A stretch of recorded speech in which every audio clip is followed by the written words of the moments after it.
किसी ने खूब कहा है, मत कर यकीन हाथों की लकीरों पर, नसीब उनके भी होते हैं जिनके हाथ नहीं होते हैं।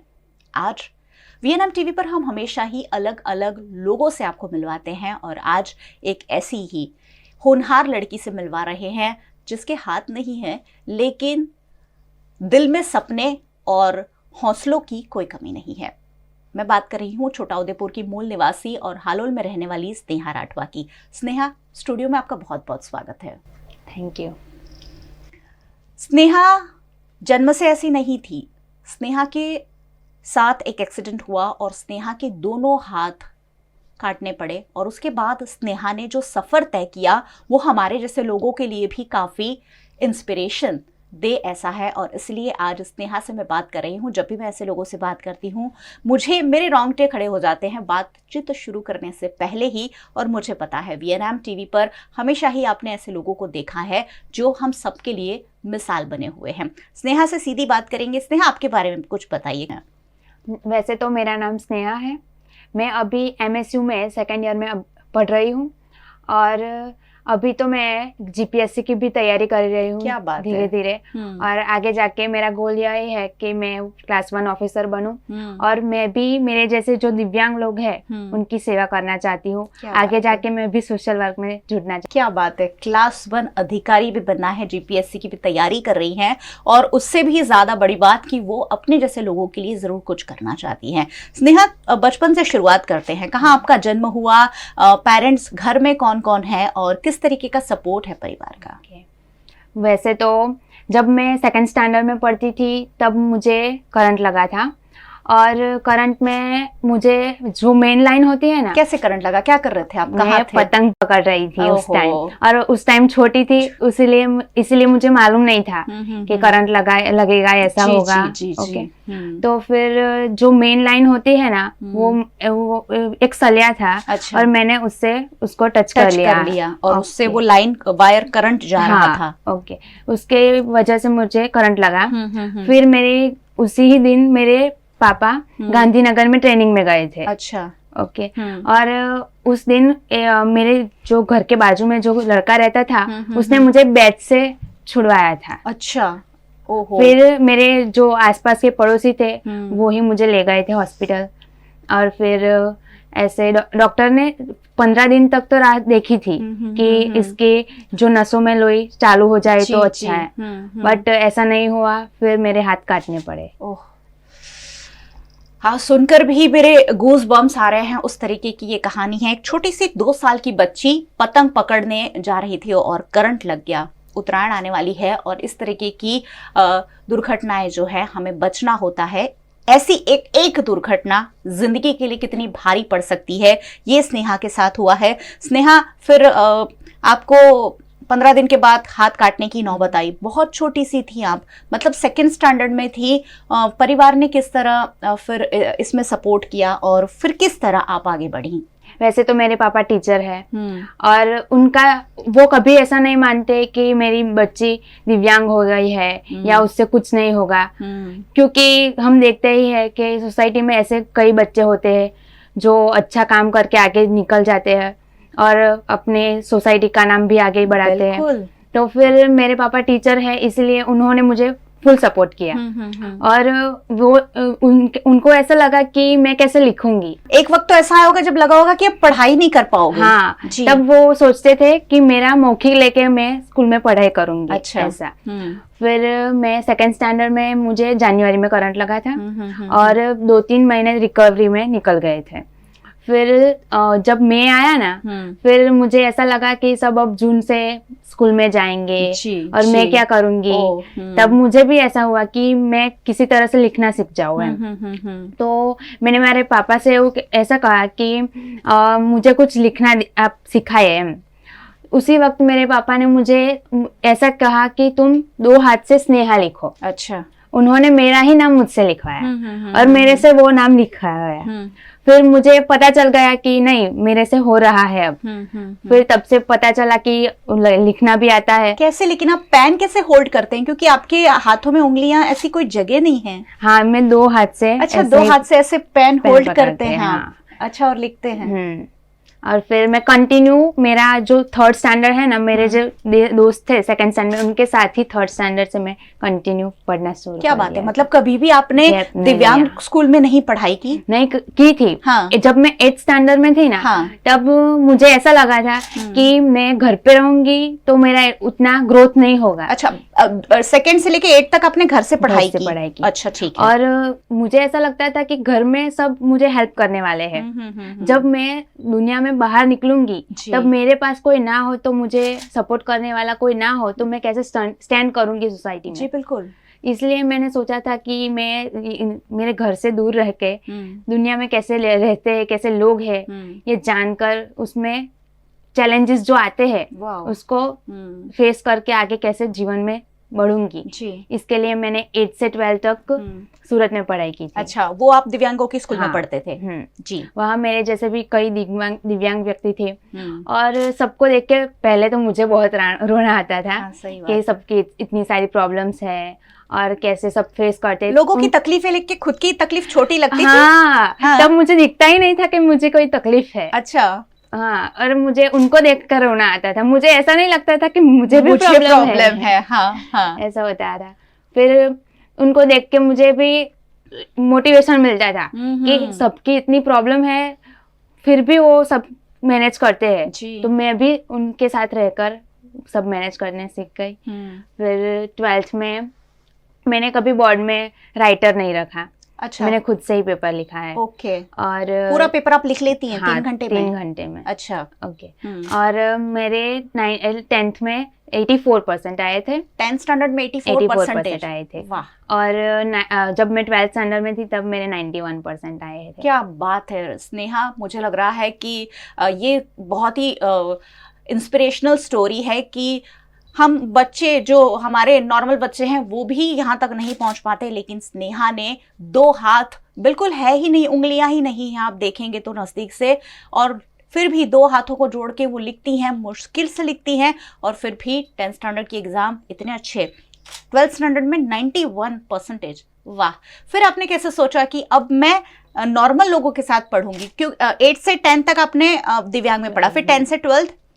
10 से 12 भी दिव्यांग में ही पढ़ा। दिव्यांग में पढ़ा। हाँ। और फिर मेरे पापा ने मुझे ऐसा कहा कि पहले तुम नॉर्मल बच्चों में पढ़ती थी, और अब फिर कॉलेज में हो तो फिर तुम नॉर्मल बच्चों की कंपटीशन में रहो, तो तुम्हें पता चले कि दुनिया में कितनी कंपटीशन है। और नॉर्मल बच्चों की कंपटीशन, क्योंकि मैं 91% ला सकती हूँ, तो मैं नॉर्मल बच्चों के कंपेयर में आगे निकल सकती हूँ। मैं क्यों ऐसा मानूं कि मैं दिव्यांग हूँ? इसीलिए मैं कंपटीशन में रहना चाहती थी, और इसीलिए मैं वहां से यहाँ शिफ्ट होकर MSU में मैंने एडमिशन लिया था। सोचिए आप, मेरे पास तो शब्द आज कम पड़ रहे हैं। और अब स्नेहा वडोदरा की विश्व प्रसिद्ध MS यूनिवर्सिटी में, जहां दूसरे बच्चे, नॉर्मल बच्चे पढ़ते हैं, वहां पढ़ाई करती है। एडमिशन लेने में कोई दिक्कतें आई? क्योंकि दिव्यांगों को हर जगह एडमिशन लेने में थोड़ी बहुत दिक्कत आती है। MS यूनिवर्सिटी का क्या रिस्पॉन्स था और किस तरह से आपको एडमिशन मिला कि आप नॉर्मल बच्चों के साथ पढ़ सकते हैं? वैसे तो अभी तो दिव्यांग बच्चों के लिए रिजर्व सीट भी होती है जी, और रिजर्व की कोई जरूरत ही नहीं है, क्योंकि मैं कंपटीशन में टिक सकती हूँ सबके साथ। इसीलिए मुझे आसानी से एडमिशन मिल गया था। आसानी से एडमिशन मिल गया। और अभी आप कहाँ रहते हैं, कैसे पढ़ते हैं? अभी मैं समरस हॉस्टल में रहती हूँ, और हॉस्टल में भी मुझे कोई दिक्कत नहीं आती। सब फ्रेंड्स हैं, वो भी मेरी बहुत सारी हेल्प करते हैं। और वैसे पढ़ने में तो मैं होशियार हूँ ही, मैं भी उनकी हेल्प कर देती हूँ पढ़ने में। अच्छा। वो मेरे काम में हेल्प करते हैं, ऐसे हम साथ रहते हैं। सोचिए आप। चलिए, मैं पूछूंगी कि ये तो एजुकेशन की बात हुई, लेकिन रूटीन लाइफ, क्योंकि रूटीन लाइफ में आपको दोनों हाथों की सबसे ज़्यादा ज़रूरत पड़ती है। आप सुबह उठते हैं तब पानी पीने से लेकर आपको हर काम में 2 हाथों की ज़रूरत तो पड़ती ही है। स्नेहा, कैसे अपने काम करते हैं आप? वैसे तो मुझे मेरा बाल बनना नहीं आता। अच्छा, बाल नहीं बना पाते हो? नहीं। हाँ, क्योंकि आपके हाथ वहाँ तक नहीं पहुँचते हैं, इसीलिए। तो वो काम में मैं हेल्प ले लेती हूँ। अच्छा। बाकी सब काम मैं खुद से ही करती हूँ। अच्छा, आप अपने कपड़े पहन सकते हैं, नहाना, सब कुछ, और कपड़े धो भी लेती हूँ। अच्छा, सब कर लेती हूँ। अच्छा। खाना भी खा लेती हूँ 2 हाथ से। अच्छा, खाना भी खा लेते हैं। क्या बोलूं स्नेहा, सच में आज मेरे पास शब्दों की कमी है स्नेहा को सुनने के बाद कि हर काम बहुत आसान है स्नेहा के लिए। वो इतना इजीली इसे बोल रही है कि मेरे लिए बहुत आसान है। स्नेहा, कैसे दोस्त हैं आपके और किस तरह से रिस्पॉन्ड करते हैं? क्योंकि एक दिव्यांग होता है, उसको देखने का समाज का नजरिया थोड़ा सा अलग होता है। अगर आप कहीं जा रहे होंगे तो लोग देखेंगे अरे अरे इसके हाथ नहीं है, कुछ ऐसा होता है कभी? होता है ना, रूटीन में मैं वो कैसा कि नॉर्मल जो लोग हैं उनके बीच में से जाती हूँ। हाँ। तब ऐसा स्टार्टिंग में होता था कि मुझे ऐसा लगता था कि लोग मुझे देख रहे हैं, ऐसे ऑकवर्ड फील होता था तब। पर मैं ऐसा चैलेंजेस का सामना करने के लिए ही ये लोगों के बीच में रहना चाहती थी। जी। क्योंकि जब मैं घर पे रहूंगी तब मुझे ऐसे चैलेंजेस का सामना नहीं करना पड़ेगा। और मैं बाहर निकलूंगी तभी तो मुझे पता चलेगा कि लोग क्या सोचेंगे। सब लोग मुझे कहते भी है कि तुम क्या दया दिखाते हैं मेरे पे एम। तब मैंने अब मुझे कोई नई बात नहीं लगती, क्योंकि अब मैंने इग्नोर करना सीख लिया है। अब मैं रूटीन में मुझे ऐसा कुछ लगता ही नहीं कि मैं भी दिव्यांग हूँ, क्योंकि मैं भी सब कुछ कर सकती हूँ। इसलिए मुझे तो उन लोगों पर दया आती है जो शायद ऐसा सोचते हैं कि स्नेहा कैसे काम करती होंगी। मुझे भी पहले ऐसे ही हुआ था, लेकिन स्नेहा से बात करने के बाद अब मुझे लगता है नहीं, स्नेहा सब कुछ कर सकती है। स्नेहा के परिवार में के बारे में भी थोड़ा सा जानेंगे। स्नेहा, परिवार का थ्रू आउट कैसे सपोर्ट रहा? क्योंकि एक छोटा सा बच्चा जो 2nd स्टैंडर्ड में है, उसके हाथ कट जाए तो परिवार पर तो बहुत ही बड़ी विपदा आन पड़ती है। मम्मी ने कैसे सपोर्ट किया? घर में और कौन भाई बहन है? वैसे तो मम्मियाँ इमोशनल ज्यादा बहुत होती ज्यादा, यस। और पापा बहुत स्ट्रांग होते हैं। वैसे मेरी मम्मी भी इमोशनल है बट स्ट्रांग भी इतनी ही है। तो मेरी मम्मी ने मुझे चलना सिखाया था, क्योंकि तभी मेरे 2 हाथ में करंट लगा था। तब मेरे पूरे शरीर में से निकल के मेरे पैर में निकला था। अच्छा।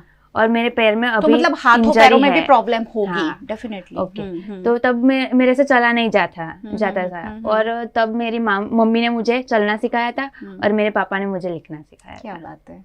और वो हमेशा कहते हैं कि तुम सोचो ही मत कि तुम्हें कोई प्रॉब्लम है, तुम जीवन में खूब आगे बढ़ोगी। और घर में और कौन कौन है?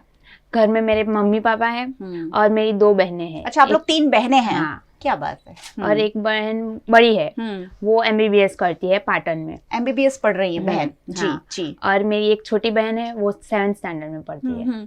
मैं उस माता पिता को जरूर सलाम करना चाहती हूँ जो पिता, उसे पता चलता है कि 2nd स्टैंडर्ड में पढ़ने वाला उसका बच्चा अब अपाहिज है, उसके दोनों हाथ नहीं है, उसके बावजूद उसे यहाँ तक लेकर आना। दूसरी एक बेटी MBBS कर रही है और एक और बेटी को पढ़ा रहे हैं। माँ बाप को भी बहुत बड़ा जिगरा चाहिए होता है इस तरीके की चीजों से डील करने के लिए, लेकिन जब आन पड़ती है ना, तब माँ बाप कहीं पीछे नहीं रहते हैं। और स्नेहा के माता पिता को मैं जरूर सलाम करना चाहती हूँ। मुझे लगता है कि बहुत सारे माता पिता के लिए स्नेहा के माता पिता मिसाल हैं। बहुत सारे लोगों के बच्चे दिव्यांग होते हैं, वो अपने बच्चों को घर में रख लेते हैं कि ये बाहर जाकर कुछ नहीं कर पाएंगे, लेकिन उनके लिए ये बहुत बड़ी मिसाल है। स्नेहा, अगर आपके पेरेंट्स कभी आते हैं तो जरूर VNM के स्टूडियो आप लेकर आइए। स्नेहा, जो लोग दिव्यांग हैं उनके लिए क्या कहना चाहोगे, जो सोचते हैं कि हम कुछ नहीं कर सकते? दिव्यांग नहीं, मैं तो कह रही हूँ कि नॉर्मल लोग भी जो कहते हैं कि हमसे ये नहीं हो पाएगा, हमसे ये तो हो ही नहीं पाएगा, उनके लिए क्या कहना चाहेंगे?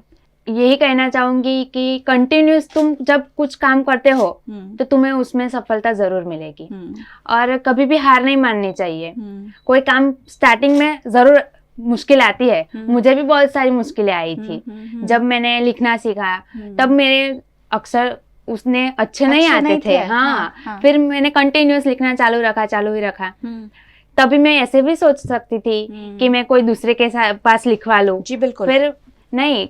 और मैं इतना ही कहना चाहूंगी, सबको इंडिपेंडेंट बनना चाहिए, किसी पे ऐसे डिपेंडेंट नहीं होना चाहिए। और सभी काम में मेहनत करके आगे बढ़ना वो अच्छी बात है। क्या क्या सपने स्नेहा? एक लड़की होती है, उसके बहुत सारे सपने होते हैं कि शादी करेगी, अच्छा करियर बनाएगी, बच्चे होंगे। आपके क्या क्या सपने हैं? मेरा सपना तो ये है कि मेरे मम्मी पापा है, मैं उनका सपना पूरा करूँ। क्या बात है। और वैसे हमारा कोई भाई नहीं है, तो मैं मेरे मम्मी पापा के साथ में रहकर उनका सपोर्ट बनना चाहूंगी। बेटा बनकर अपने माता पिता को सपोर्ट करना चाहती है स्नेहा। स्नेहा, मुझे लग रहा है बहुत दिल से दुआएं मिलेगी, मेरी तो मिल ही रही है, पूरे VNM के दर्शकों की मिलेगी। और बहुत बेस्ट विशेस हम आपको देना चाहते हैं कि आप जिंदगी में खूब आगे बढ़ें और सही में नाम रोशन करें। अगर हमारी कहीं भी आपको ज़रूरत पड़ती है, कहीं एजुकेशन लेने में, कहीं आपको इकोनॉमिकली ज़रूरत पड़ती है, तो हम ज़रूर आपके साथ हमेशा खड़े रहेंगे। Thank you. मुझे लग रहा है पूरा वडोदरा शहर देख रहा है। स्नेहा जैसे बच्चों के लिए अगर हम कुछ कर सके तो शायद ज़रूर करना चाहिए। स्नेहा, एक आखिरी संदेश उन लोगों के लिए जो दिव्यांग होते हैं और अपने आप को कहीं पीछे, कहीं दरवाजे में बंद करके रखते हैं, उनके लिए, या कभी डिप्रेशन में चले जाते हैं कि हमारे हाथ पैर कट गए हैं, हम कुछ नहीं कर पाएंगे। मैं उनको यही कहूँगी कि मेरे 2 हाथ नहीं है। वैसे लोग मुझे देखते हैं तो सोचते होंगे कि इसके 2 हाथ नहीं है, ये क्या करेगी। सबके साथ ऐसा होता है, जिसको प्रॉब्लम है उसके साथ ही ऐसा होगा। पर उसको ओवरकम करके आगे बढ़ना चाहिए, क्योंकि वो तो परमानेंट है ना, वो थोड़ी ना अच्छा होगा कभी। तो उनको भी वो चीज से कनेक्ट होके आगे जिंदगी में कैसे बढ़े और वो सीख लेना चाहिए। उसका दुख मना के पूरी जिंदगी कैसे काट सकते हैं। इसीलिए उसको एक्सेप्ट करके जिंदगी में कुछ कर दिखाना है, लोगों को ये कर दिखाना है कि तुम जो सोच रहे हो कि हम नहीं कर सकते, पर हम भी वो कर सकते हैं, और इम्पॉसिबल को भी पॉसिबल करना चाहिए। इम्पॉसिबल को पॉसिबल।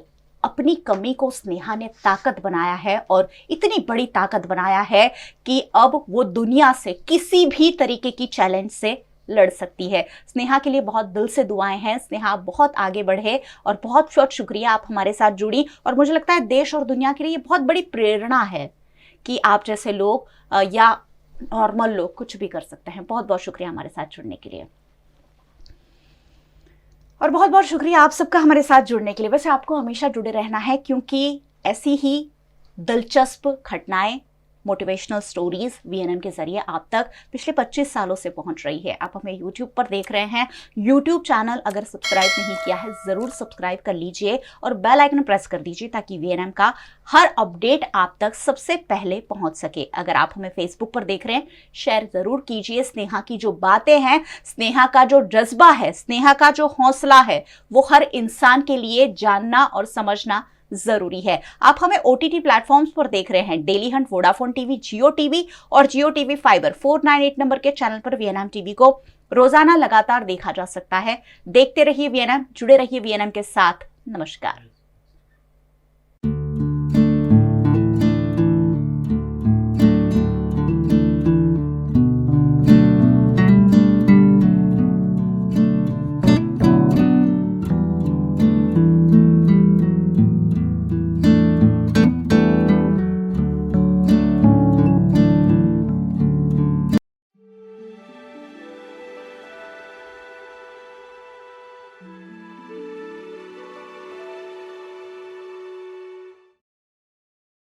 वडोदरा में ऐसी कई जगहें हैं जिनके साथ एक इतिहास जुड़ा है। आज आपको घुमाएंगे ऐसी ही जगह पर और बताएंगे उस जगह से जुड़ा इतिहास।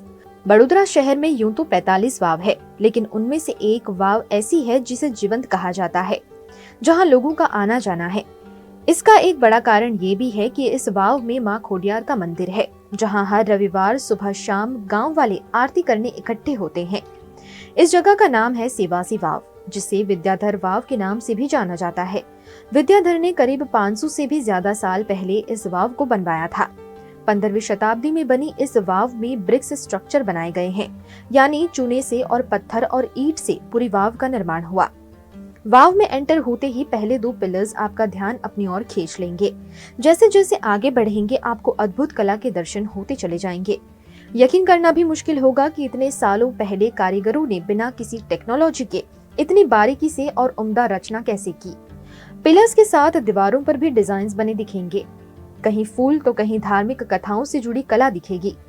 कई सालों पहले लोगों के पास गाड़ी के साधन नहीं हुआ करते थे, जिस वजह से जब भी किसी को ट्रैवल करना होता था, वो अपने जानवरों के साथ ट्रैवल किया करते थे। लेकिन रात के वक्त कहीं ठहरना और खाने पीने के लिए स्टेपवेल्स यानी वाव के निर्माण होने लगे, जिससे कि उन्हें एक जगह मिल जाए जहां वो ठहर सके। वाव में बने पिलर्स पर उस जमाने के लोग जानवर को बांध देते थे। 200-300 साल बाद इस वाव में खोडियार माता के मंदिर की स्थापना की गई, जिसके बाद से यहाँ लोग घूमने और दर्शन करने आते हैं।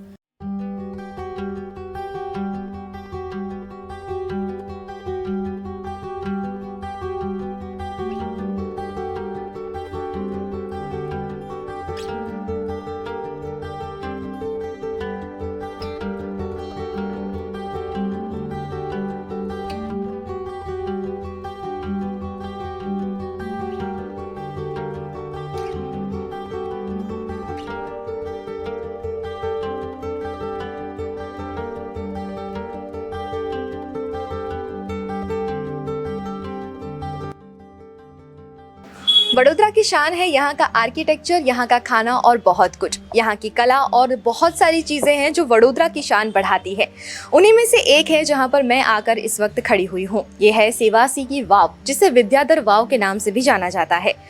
ये वाव कहा जाता है कि 500 साल से भी पुरानी है। अब यहाँ के मैं आर्किटेक्चर्स और यहाँ की जो सारी डिज़ाइन है वो सारी चीज़ें मैं आपको धीरे धीरे करके बताऊंगी और आपको यहाँ की थोड़ी सी सैर कराऊंगी, बताऊंगी कि यहाँ पर किस तरह से 500 साल पुरानी लोगों ने डिज़ाइन करी है, वो भी पत्थर और ईंटों द्वारा। कई लोग शायद इस वाव के बारे में जानते होंगे, लेकिन आज मैं आपको बताऊंगी कि इसका इतिहास क्या है।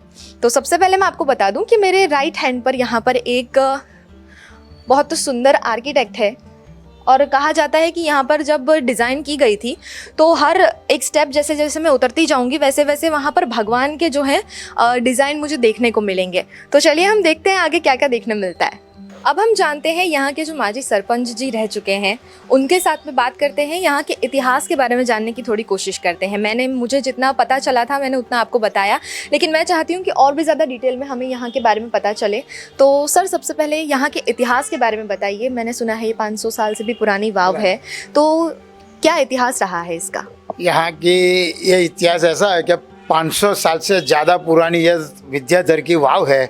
जब यहाँ पे बड़ौदा में सर सयाजीराव गायकवाड़ का जब वो जमाना था न, तब इधर वो खंभात के पास में रालेज गांव आता है। वहाँ पे एक बंदर के मार्फत जो जहाज़ में मटेरियल जब माल सामान जो विदेश से आते थे, वो माल सामान के इधर व्यापारी बड़ोदरा के वहाँ लेने जाते थे और आते थे। वही बड़ौदा में जो सामान लेके वापस आते थे न, वो लोगों ने यहाँ पे बहुत दूर पड़ता था इधर, तब बड़ौदा शहर ये वाव से लगभग 15 किलोमीटर दूर था। बाद में भी डेवलपिंग होके यहाँ पर तक आया है। अभी उस समय यहाँ पे विद्याधर लोगों ने ये वाव बनाई थी। हमको तो ऐसा पुराना हमारे बाप दादाओं ने ऐसा बोला था कि 24 घंटे में पूरी वाव खड़ी की हुई है। वो हमारे बाप दादा की सब है पहचान है, वो लगे ऐसा बोला। अब यहाँ पे ये विद्याधर के वाव बनने के बाद जो वाव का पानी था वो सब पानी बनने के बाद यहाँ ये गाँव की स्थापना हुई। यहाँ ये गांव का नाम शिवपुरी था, उसमें से सेवासी हुआ। सेवासी गांव होने के बाद यहाँ पे आज भी ये वाव बनाई थी। उसके आसपास में सारी उनकी भावी भक्ति की उनके सब मंदिरें भी बनाए हुए थे छोटे छोटे, जो सुबह में ये वाव में स्नान करके ये मंदिरों में आरती पूजा करते थे। चैत्र महीना आता है और आसो महीना आता है, 2 नवरात्रि की यहाँ पे पूरी बाहर से हमें डेकोरेशन करके यहाँ माता जी की अर्चना भाव भक्ति करते हैं। लगभग 3 से 3.5 लाख लोग इधर आते हैं नवरात्रि के दरमियान। बाकी चैत्र महीना का वो में सब हमारे गांव के अंदर जो भी विधि के प्रमाण है, खोड़ियार माता का, आशापुरी माता का जो जवाहर के विसर्जन यहाँ पे ही होती है। और यहाँ पे हर दिन पूरे गांव में से आता है। यहाँ पे ये वाव की ये खासियत है कि आप बाहर 47 तक भी गर्मी पड़ेगी ना, तो ये वाव के अंदर मार्च, अप्रैल, मई, जून यहाँ 16 से गर्मी अंदर जाती पड़ती नहीं है। यहाँ पूरा गांव इधर घूमने के लिए आता है। यहाँ का जो सारा डिज़ाइन है वो भी मैंने आपको बताया है कि बहुत बारीकी से यहाँ की डिज़ाइन की गई है। और जैसे ही आप यहाँ के द्वार में एंटर होंगे तो वहाँ पर ऊपर कुछ लिखा हुआ सा नज़र आता है जो थोड़ा सा धुंधला है। तो उसमें क्या लिखा है ये आपको पता है? नहीं, वो उन लोगों की भाषा में लिखा हुआ है, हमको आज दिन સુધી कोई मालूम नहीं पड़ा है।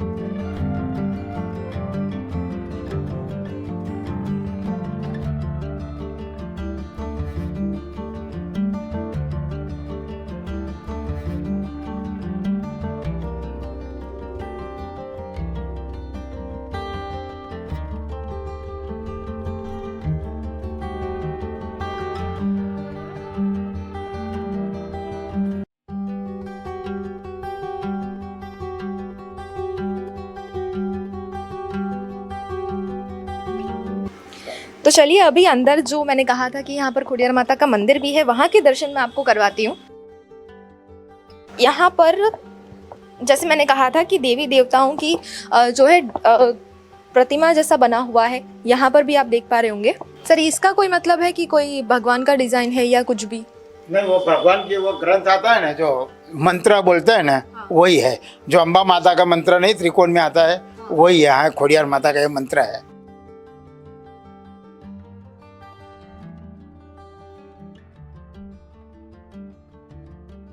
यहाँ पर अभी आप पहुँचे हैं हम लोग जहाँ पर खोडियार माता की माता का मंदिर है, जहाँ पर गांव वाले इकट्ठे होकर यहाँ पे पूजा करते हैं। और जैसा मैंने कहा था कि हर रविवार को यहाँ पर सब लोग इकट्ठे होते हैं और पूजा पाठ करते हैं।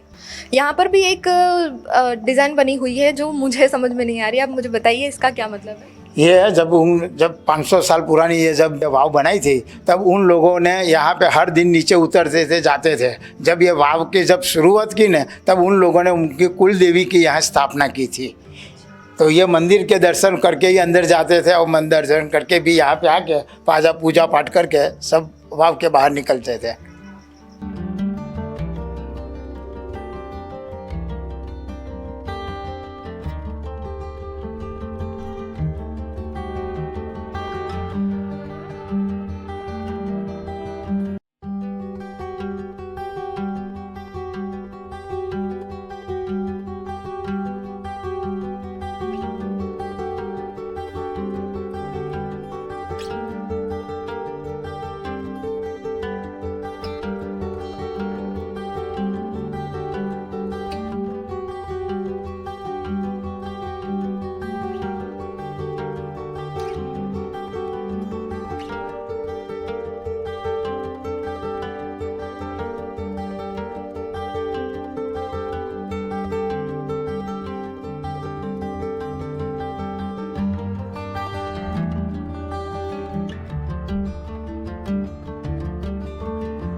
तो अभी हमने आपको सैर कराई सेवासी वाव की। एक और चीज़ मैं आपको बता दूं कि इस वक्त मैं जहां खड़ी हूं यहाँ पर वो वाव है और यहाँ पर गांव के लोग पहले यहाँ से पानी भरते थे, जो मैं आपको दिखा रही हूँ।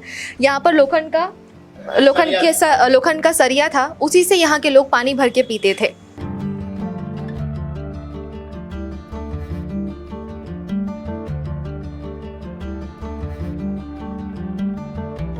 आज इस वाव के कुछ हिस्से कमजोर जरूर हुए हैं, लेकिन इससे जुड़ा इतिहास और लोगों के दिल में पुरानी कला को लेकर प्यार कम नहीं हुआ। वाव की साफ सफाई और देखरेख का काम गांव वासियों द्वारा किया जाता है। यहाँ सेवासी गांव के लोग गर्मी के मौसम में वक्त बिताने आते हैं और मंदिर होने की वजह से गांव के लोगों का आना जाना भी लगा रहता है। जब भी हम अपने शहर के बारे में कुछ नई चीज़ जानते हैं तो हमें बहुत अच्छा लगता है, खासकर जब वो इतिहास से जुड़ी हो और जिस शहर में हम रह रहे हैं वहाँ की कुछ ऐसी बातें जानने मिले जो हमें पहले नहीं पता थी, तो बहुत अच्छा लगता है। अगर आपको भी ये वीडियो देखकर कुछ नई जानकारी मिली हो तो प्लीज़ इस वीडियो को लाइक शेयर कीजिए, हमारे चैनल को सब्सक्राइब कीजिएगा और फिर से इसी तरह की वीडियो के साथ हम वापस लौटेंगे। तब तक जुड़े रहिए VNM TV के साथ।